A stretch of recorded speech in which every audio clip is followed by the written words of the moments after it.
Histoire d'en dire plus.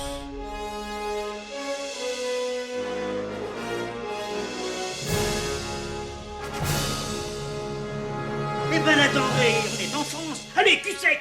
Hop.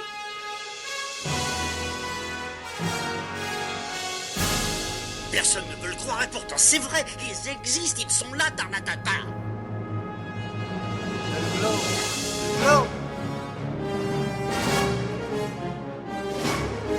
Il faut qu'on pète.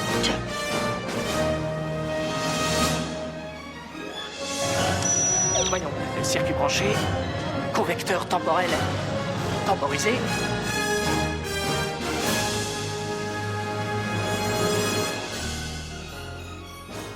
Bonjour, bienvenue sur Histoire d'en dire plus. Aujourd'hui, on parle d'un film pas réalisé mais écrit par Quentin Tarantino, un film de 1993, pas très connu, avec pourtant une très très belle distribution, que ce soit à la production comme à la distribution. Ce film, réalisé par Tony Scott avec Christian Slater et Patricia Arquette en premier rôle, c'est True Romance. Voilà, donc c'est parti mon kiki. True Romance, ou À cœur perdu au Québec, c'est un film américano-français réalisé par Tony Scott, sorti en 1993. Ce thriller romantique, écrit par Quentin Tarantino, retrace l'histoire d'un couple de jeunes amoureux qui se retrouvent en possession d'une valise remplie de cocaïne appartenant à la mafia et essaie de la vendre à un producteur de cinéma. Après avoir essayé pendant plusieurs années de mener lui-même ce projet à bien, Quentin Tarantino a fini par vendre son scénario afin de pouvoir réaliser Réservoir Dogs, film que j'aborderai bientôt dans un podcast. Tony Scott a insisté pour réaliser le film et n'a quasiment pas altéré le scénario original en dehors de son dénouement. Malgré des critiques majoritairement positives, le film a été un échec commercial à sa sortie, au cinéma, et sa violence lui a été reprochée. Mais depuis, il est devenu un film culte, du genre thriller romantique, un peu à la Thelma et Louise, à la Sailor et Lula, dans ce genre de film.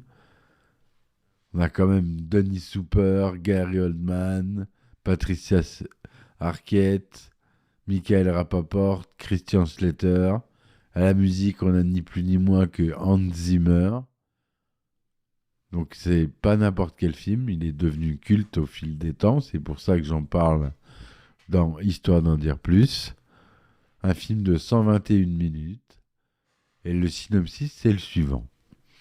Clarence Worley, et c'est un vendeur de bande dessinée de Détroit, amateur de films d'arts martiaux et grand fan d'Elvis Presley.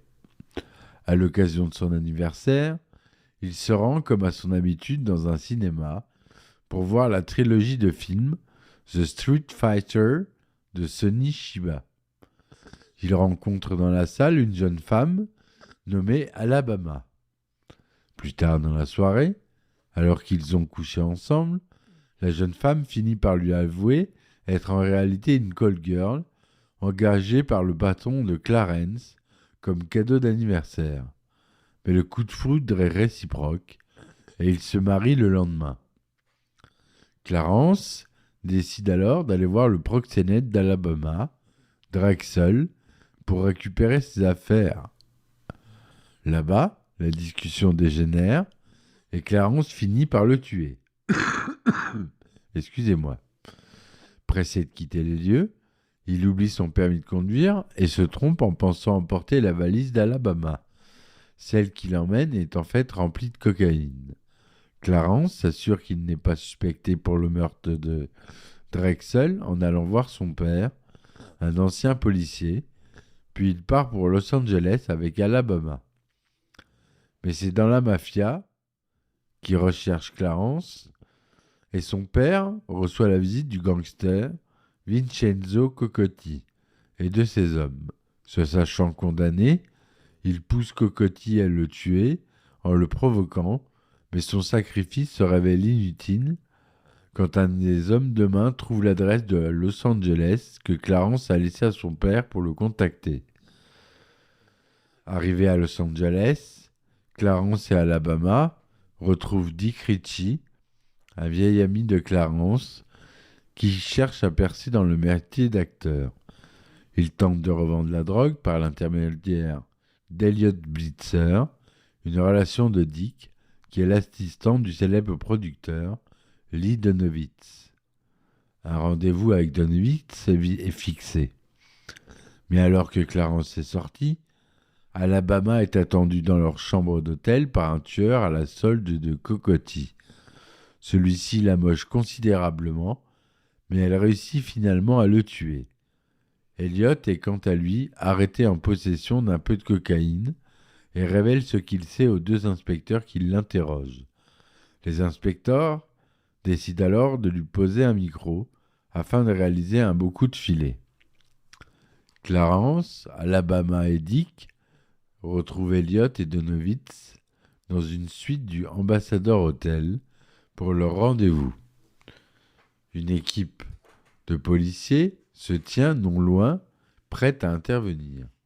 Et d'autres mafieux, à la solde de cocotie, renseignés malencontreusement par Floyd, le colocataire de Dick, se préparent à récupérer la cocaïne. Clarence fait bonne impression à Donowitz, qui se décide à acheter la marchandise. C'est à ce moment que les policiers et les mafieux interviennent chacun de leur côté. La suite de l'hôtel devient alors le lieu d'une impasse mexicaine. Vous savez, ce fameux, comme dans Le Bon, la Brute et le Truand, où ils sont trois policiers, gangsters et gardes du corps dans ce film de Donowitz qui se menacent mutuellement. C'est un effet de cinéma. Quand Donowitz se rend compte que c'est Elliot qui l'a balancé, cela déclenche la fusillade. L'inspecteur Nicholson tue Donowitz avant de se faire tuer par ses gardes du corps. Elliot est truffé de balles dans la fusillade. Dick arrive à prendre la fuite et Clarence, qui était aux toilettes pendant ce temps, reçoit une balle dans l'œil en sortant. Tous les autres protagonistes sont tués, Alabama abattant le dernier, l'inspecteur qui avait tiré sur Clarence. Mais celui-ci n'a pas été tué et Alabama et Clarence s'échappent avec l'argent de Donowitz. L'épilogue présente Clarence portant un bandeau et Alabama désormais à Cancun avec un petit garçon qu'ils ont baptisé Elvis, en hommage à Elvis Presley. Voilà pour le résumé de ce film qu'on reconnaît bien être attribué à notre cher ami Quentin Tarantino. C'est tout à fait son genre de film. J'aurais bien voulu que ce soit lui qui le réalise, mais à cette époque, il n'avait pas encore l'aura qu'il a aujourd'hui. Et donc en 1993, c'est Tony Scott, quand même grand réalisateur, qui est mort malheureusement désormais, en 2012. Le budget du film était de 13 500 000 $, tourné en anglais avec quelques dialogues en italien. C'est tourné en couleur 2/35e Dolby Surround 35 mm. Il est sorti aux États-Unis le 10 septembre 1993 et en France le 20 octobre 1993. Interdit aux moins de 16 ans en France, restricted aux États-Unis, rated R. Christian Slater y joue Clarence, Patricia Arquette y joue Alabama, Michael Rapaport y joue Dick Ritchie, Dennis Hooper y joue Clifford Worley, Gary Oldman, Drake Spivey. On a Tom Sizemore aussi qui joue Cody Nicholson. On a Christopher Walken qui joue Vincenzo Cocotti. On a Brad Pitt qui joue Floyd. Quand je vous dis que c'est une énorme distribution. On a Val Kilmer qui joue le mentor. Chris Penn. Jack Black. qui fait un caméo. En fait, que des stars. Mais en 93, relativement moins. Christian Slater était au top de sa célébrité à ce moment-là. Il avait fait quelques films. Les personnages et la production. En 1985, Roger Avary, alors colocataire de Quentin Tarantino, écrit un script d'environ 80 pages appelé The Open Road, qui traite de l'histoire d'un vendeur de comics, Clarence Worley, qui écrit un scénario sur un couple de tueurs en série, Mickey et Mallory, et dont la vie commence à se mélanger avec l'histoire qu'il écrit. Avary est ensuite pris par un autre projet, une adaptation du Surfeur d'argent qui ne se concrétisera jamais. Quentin Tarantino lui demande s'il peut retravailler son scénario. Pendant 1 an, il le réécrit totalement pour en faire la base de l'histoire de True Romance, tout en intégrant des scènes qui se retrouveront plus tard dans Reservoir Dogs, Pulp Fiction et Tueur Né, notamment le nom Mickey et Mallory, c'est le nom des héros dans Tueur Né. Je vous invite à écouter le podcast que j'ai fait sur ce film. L'histoire est très longue, environ 500 pages et très complexe. Quentin Tarantino en extirpe alors la trame principale, l'histoire de Clarence et d'Alabama en 1987. Avec Avary, ils essaient sans succès pendant 3 ans de produire le film eux-mêmes, puis de vendre le scénario, comme je l'ai dit au début. Finalement, c'est le producteur français Samuel Hadida, qui était aux États-Unis pour un projet de remake et qui cherche un scénariste, qui rencontre Tarantino par l'intermédiaire de Sheldon Lettich. En 90, Tarantino lui cède les droits du script pour la somme de $40 000. Le film doit à l'origine être produit avec un très petit budget et William Lutzig, du film Maniac Cop, est le premier réalisateur choisi pour le film.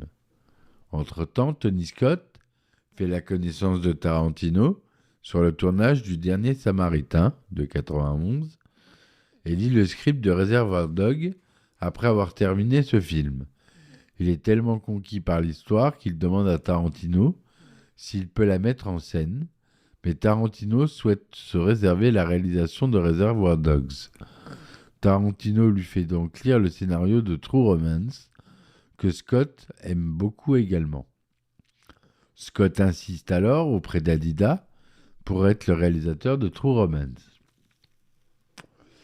Le fameux producteur Harvey Weinstein, qui a accepté de financer le film à la hauteur de 50% en échange des droits de distribution aux États-Unis, ne veut pas de Lustig et n'est pas non plus emballé par Tony Scott, qu'il juge incontrôlable. C'est peu dire. C'est quand même un monde, parce que question incontrôlable, Weinstein, il est pas mal. Hadida reprend alors la production à son compte, et lui et Scott, désormais liés par leur vision commune du projet, se mettent à chercher des acteurs prestigieux pour jouer dans le film, via les contacts de Scott, afin de pouvoir le vendre dans le monde entier. Tony Scott reprend le scénario de Tarantino, sans y apporter de réels changements, sauf pour la fin, car dans le script de Tarantino, Clarence devait y mourir. Mais Scott s'est tellement attaché au couple formé par Clarence et Alabama qu'il souhaite les voir survivre et imposer sa vision à Quentin Tarantino. C'est vrai que c'est pas son genre. Malgré son opposition idéale, en le persuadant que cela n'a rien à voir avec des raisons commerciales. Mais Quentin Tarantino, alors en pleine promotion de Reservoir Dogs, n'a pas le temps d'écrire une autre fin, et c'est Roger Avary qui se charge de ce travail.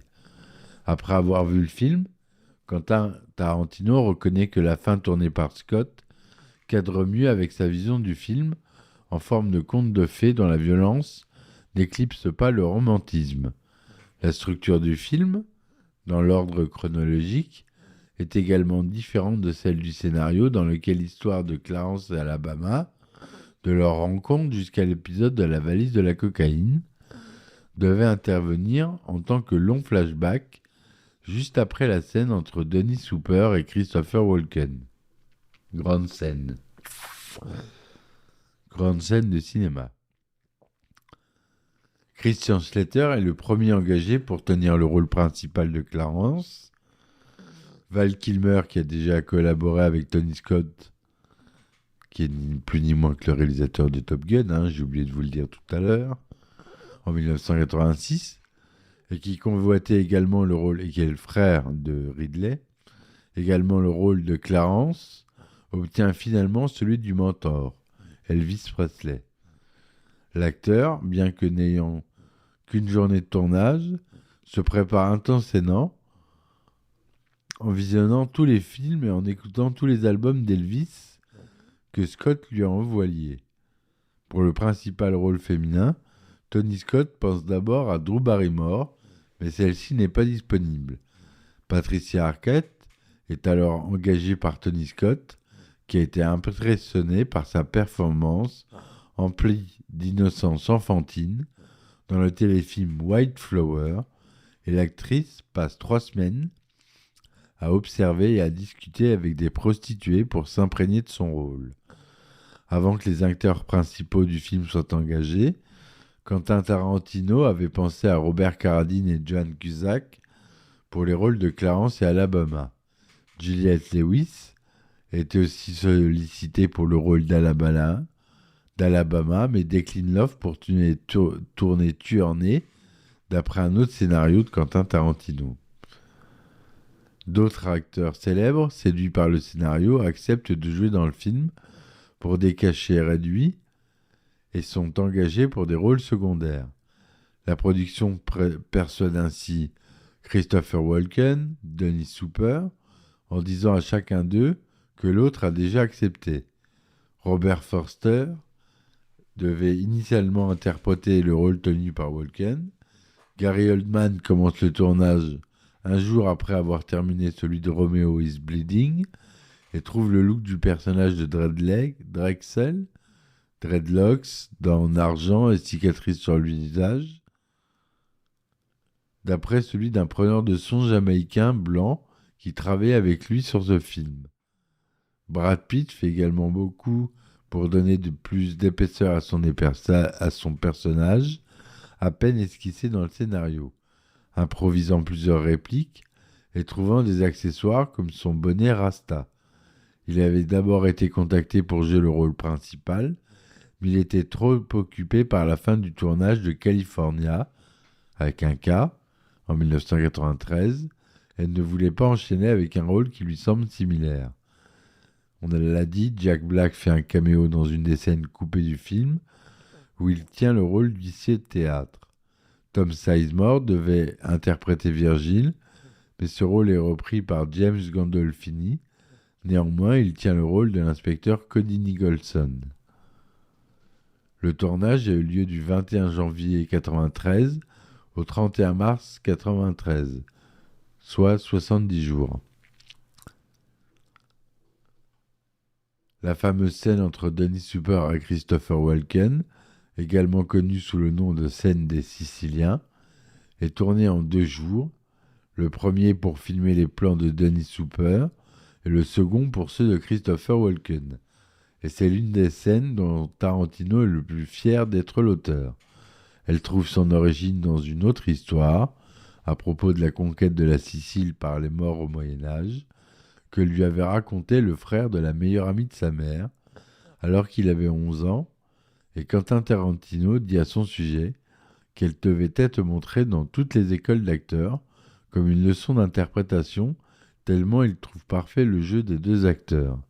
Ces derniers ont respecté leur texte à la lettre, ajoutant seulement une petite improvisation à la fin de la scène, quand Hooper dit à Walken qu'il est café au lait, eggplant, en VO, et que Walken répond que Hooper est chocolat, cantaloupe, en VO.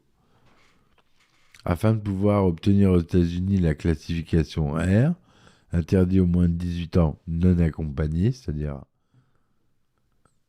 que c'était quand même possible pour les enfants de le voir s'ils étaient accompagnés, a été refusé une première fois par la MPA et la Motion Picture Association of America, qui a classifié le film NC-17, interdit aux moins de 18 ans et interdit également toute promotion télévisée pour le film.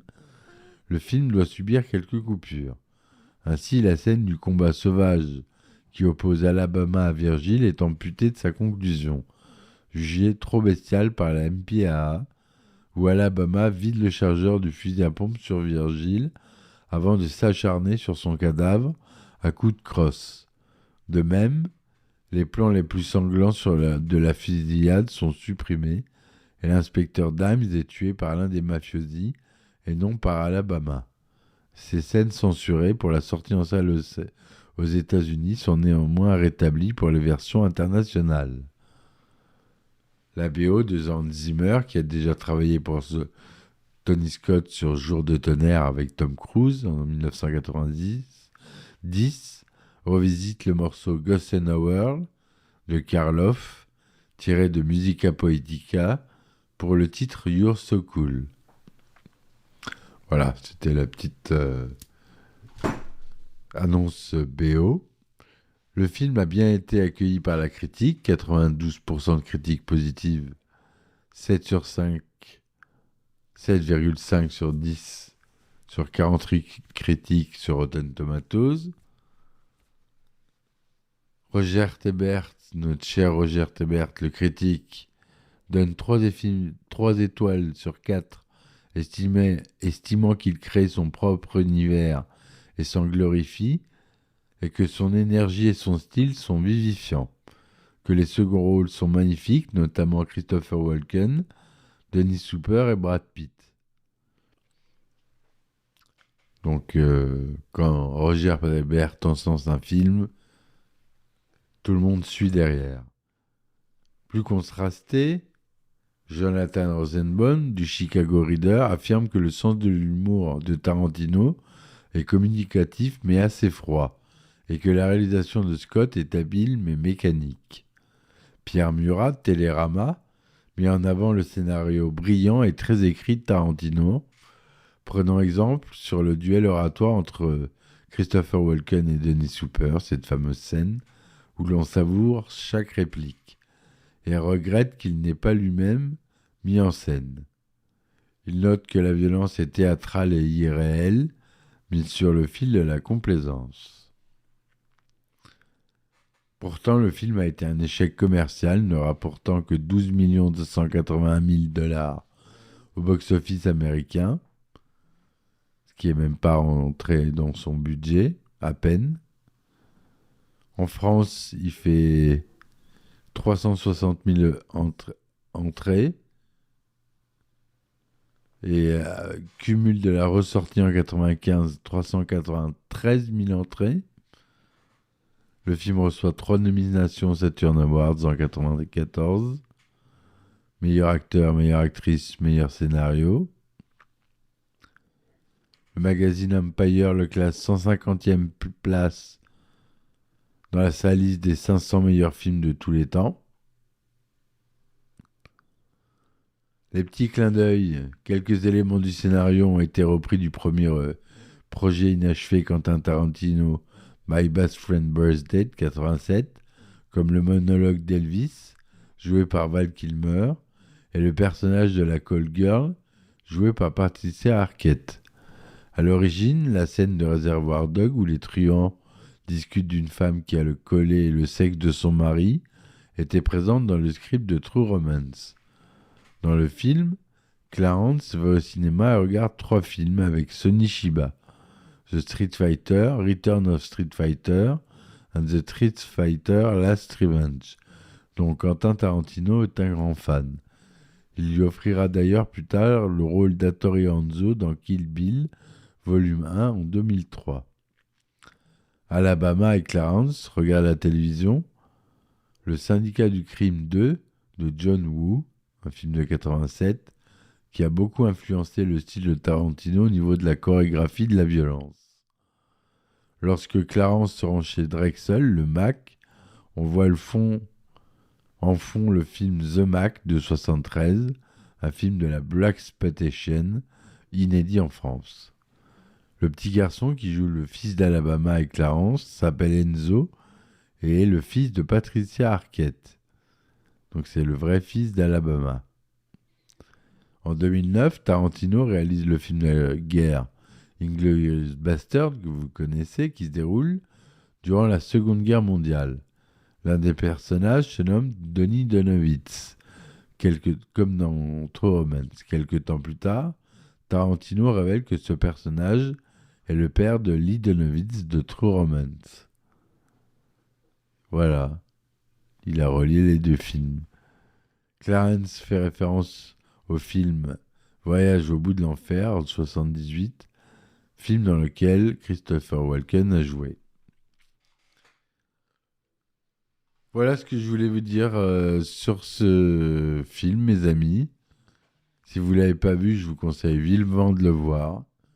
Film culte, attention. J'espère que vous avez aimé ma chronique. N'hésitez pas à en parler autour de vous, partagez. Faites tourner si vous pouvez m'aider en me supportant.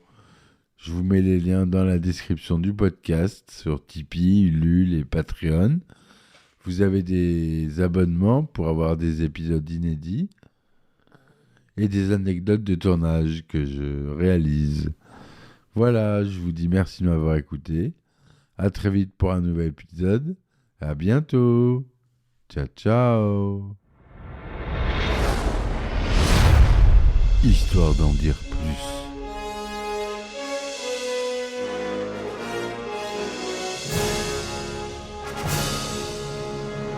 Eh ben attendez, on est en France. Allez, cul sec. Hop.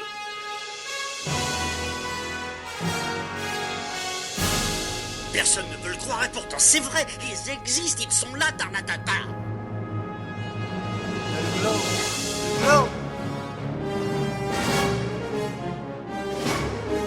Il faut qu'on pète.